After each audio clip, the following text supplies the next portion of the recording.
Magandang araw sa inyong lahat mga kababayan nating OFW and Eid Mubarak sa mga kapatid nating Muslim na nagse-celebrate ngayon ng Eid el-Fitr.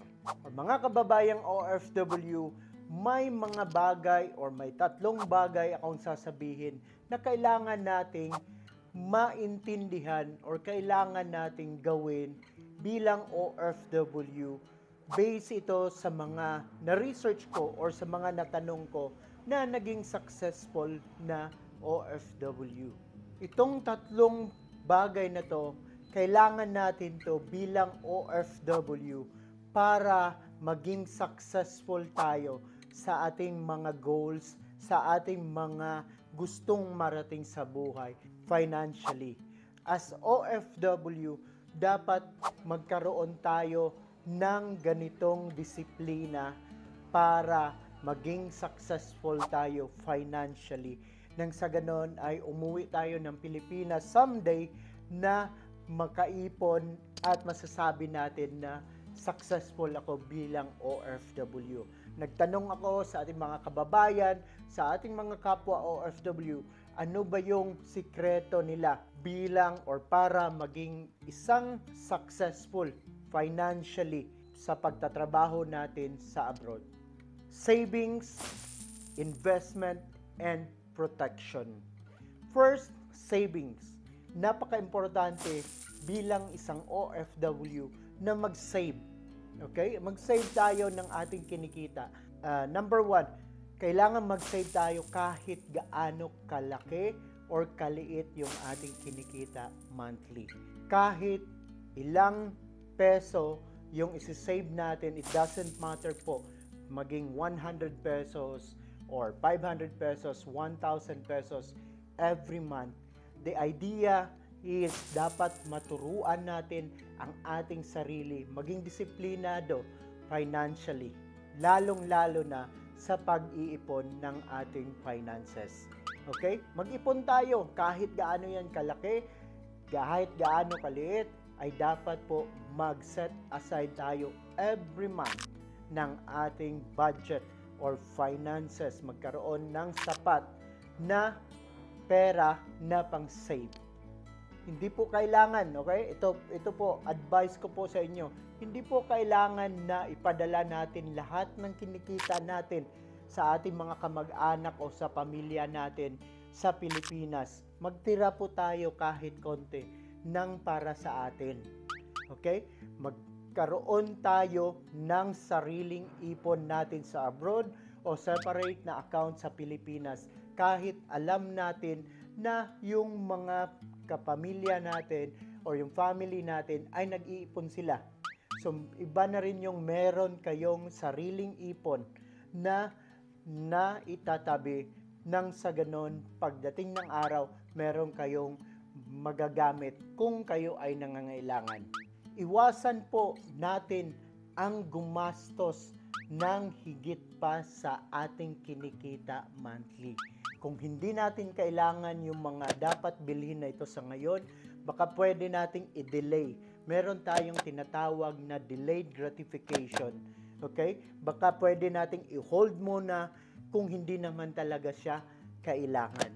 Huwag tayong ma-deceive or malinlang sa mga sale, lalong-lalo na pag holiday, lalong-lalo na sa online, ang daming mga magagandang offers, mga marketing strategy online. Dapat po ay disiplinado tayo, yung mga importante lamang na mga bagay ang ating dapat bibilhin every month.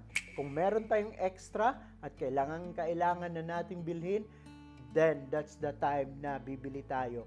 Huwag nating tignan yung ating mga kapwa OFW, mga kababayan natin kung anong meron sila. Okay? Kung hindi pa natin kaya, hindi po kailangan na makipag-compete. Hindi po kailangan na dapat meron kayong updated or latest na cellphone or mga gadgets kung hindi naman kailangan. Nang sa ganon, makapag-ipon tayo ng tama, makapag-ipon tayo ng sapat para sa ating future. Huwag po nating asahan ang ating mga gratuity. Okay? Meron tayong tinatawag dito sa Middle East, meron tayong tinatawag na gratuity. Yan yung end of service na makukuha natin pag tayo ay umalis na sa ating company or pag tayo ay umuwi na sa Pilipinas.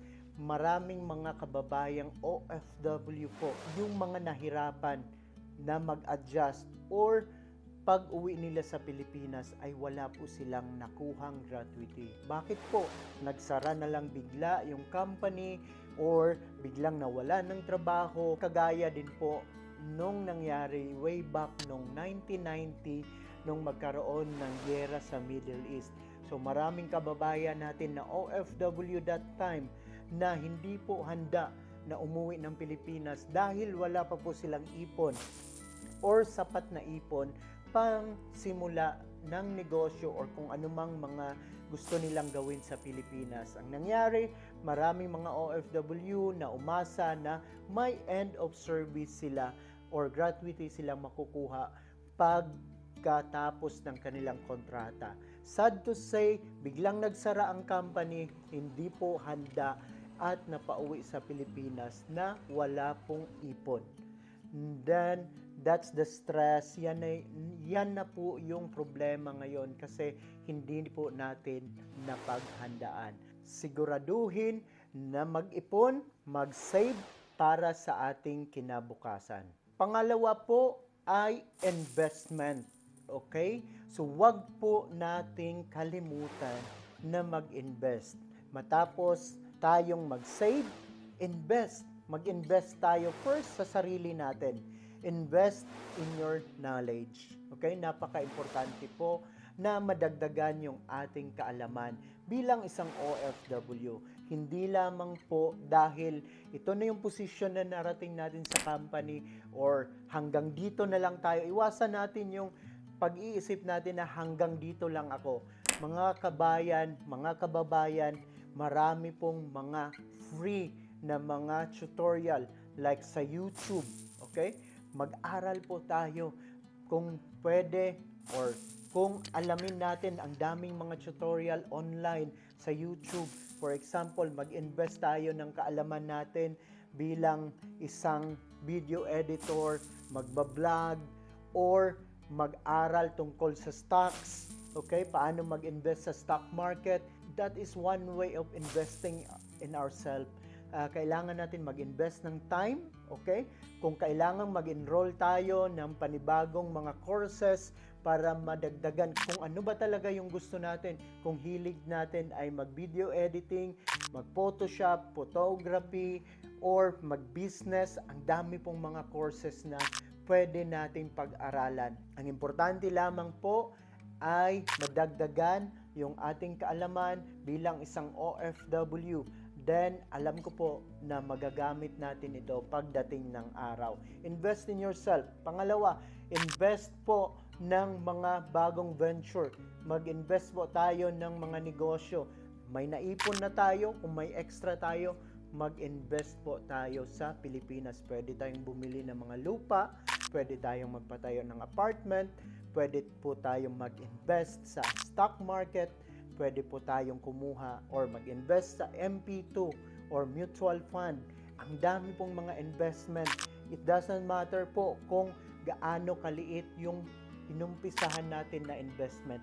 Ang importante po ay habang tayo ay nasa abroad, nagtatrabaho bilang OFW, ay may kinikita na rin po tayo sa Pilipinas. Lalong-lalo na, ito, isang example ito, property. Napakagandang investment po. Kahit mag-umpisa tayo sa isang or sa lupa lamang, kahit hindi isang hektarya, kahit nasa 150 square meter na residential lot, after 5 years, after 10 years, hindi nating mamalayan, tumataas na ang value nito. Alam naman nating lahat na ang value po ng lupa ay hindi po bumababa. Lagi po yung tumataas. So, pwede tayong bumili ng gold, pwede tayong mag-invest at bumili ng gold para ang gold din po, hindi rin po siya bumababa. Tumataas po siya ng tumataas. Ganon din, pwede tayong mag-aral at mag-invest sa stock market. Maraming mga online or mga broker ngayon like Call Financial, dragon fee, may mga tutorial paano po mag-umpisa sa stock market. Napakagandang investment po. Sa mga Pilipino ngayon, konting-konti lang po yung nag-i-invest or nakakaalam sa stock market. Nako, napakaganda. Pero before kayo pumasok sa stock market, make sure na alam nyo paano ito gawin. Research or knowledge kung anong papasukan. Before mag-invest, make sure mag-research. Alamin yung mga pasikot-sikot. Then kung ready na kayo, invest. Para hindi po ma-stagnant yung ating sinisave. Pangatlo, okay? Pangatlo po mga kabayan ay yung tinatawag natin na protection. So protection is napaka-importante na protektahan natin yung ating sarili. First is yung ating health. Okay, paano ba maproprotektahan natin bilang isang OFW yung ating health? Napakalaking bagay po na maging healthy tayo lagi sa pang-araw-araw sa ating sarili. Kasi po, pag umuwi tayo ng Pilipinas na may sakit, yung mga naipon natin, yung mga na-invest natin, one click lang po, napakamahal ng healthcare sa atin sa Pilipinas. Baka maubos lang po within ilang buwan yung ating sinave, yung ating na-invest. So make sure ngayon pa lang, okay? Ngayon pa lang po, protektahan natin yung ating sarili, yung ating ininvest, yung ating mga naipon sa Pilipinas. Part of protection din po mga kabayan is yung kumuha tayo ng insurance. Ang daming magaganda na insurance ngayon. Like for example, kumuha tayo ng life insurance. Okay? Habang naguhulog tayo monthly, meron yung kasamang mutual fund. Yun is part of a passive income. Hindi po kayo yung nag-i-invest or hindi kayo yung naglalagay ng pera nyo sa stock market, kundi yung company na pinag-investan natin ng life insurance. May mga mutual fund like yung AXA, Sun Life, at iba pang mga insurance company. Yun yung invest natin dapat bilang OFW. Kasi kung ano pong mangyari sa atin, wag naman po sana may makukuha po ang ating family. At the same time, pag uwi natin sa Pilipinas, pwede nating ma-withdraw anytime yung mga mutual fund na na-invest natin. Pangalawa po ay mag-invest din po sa insurance or kumuha din po ng critical illness. Nako, napakalaking bagay po based on my experience or sa mga natanong ko, yung critical illness. Sa panahon ngayon, ang dami-dami pong nagkakasakit mga kabayan. Ang dami-dami pong nagkakaproblema sa pangangatawan, okay? Meron ngang mga nagkaka-cancer na lang. So kung wala tayong insurance sa Pilipinas, pag uwi natin for good, naku po, napakamahal po ng pagpapa-ospital sa Pilipinas. Pero kung meron kayong critical illness na insurance, naku, mapoprotektahan po yung ating sarili, yung ating mga naipon, yung ating investment. Laan din po ng budget sa SSS or Social Security System. Yan po yung ating pension, okay? Pag edad natin ng 60, lalong-lalo na yung nasa Middle East natin ng mga kababayan, pag uwi natin ng Pilipinas, pag edad natin ng 60 years old, matitigil na po yung ating monthly income, monthly na kinikita. Pero yung ating expenses ay tuloy-tuloy pa rin. Based sa aking research, kailangan natin ng mga 50,000 to 60,000 monthly. Kasama na rin yung kuryente, yung tubig, yung ating internet, yung ating mga maintenance ng gamot. So, dapat maglaan talaga tayo ng budget ngayon mga kabayan para sa ating pension, SSS. Maraming mga OFW na hindi po ito hinuhulugan monthly. Ako po, dapat pong i-seryosohin natin yung paghuhulog sa SSS. So yun lamang po mga kabayan, sana may nakuha or napulot kayo na magagandang aral sa mga shinare ko na formula ngayon, yung SIP or Savings, Investment at saka Protection. Nako, one thing na i-remind ko lang kayo, iwasan po natin yung tinatawag natin everyday na dapat gawin ko to or bilhin ko to or kumain ako ng ganito kasi deserve ko to. Marami pong mga bagay na kaya nating i-sacrifice muna kung kailangan nating mag-ipon at kung wala po tayong budget. Kasi baka ma-out of budget po tayo mga kabayan kung sasabihin natin lagi na after kung mag-overtime, deserve kong bilhin tong bagong cellphone na to, kailangan magkaskas ako sa credit card. Kung may enough budget tayo, well and good mga kabayan. Push, go for it. Pero pag wala tayong enough na budget or wala tayong mga extra na budget, naku po, baka pwedeng i-delay muna natin yung mga wants na yan.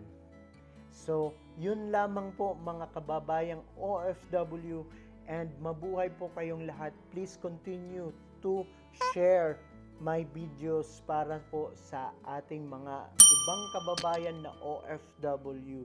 Shout out po sa lahat and mabuhay po kayo, and continue to like and subscribe sa aming channel. Mabuhay po kayong lahat. God bless you.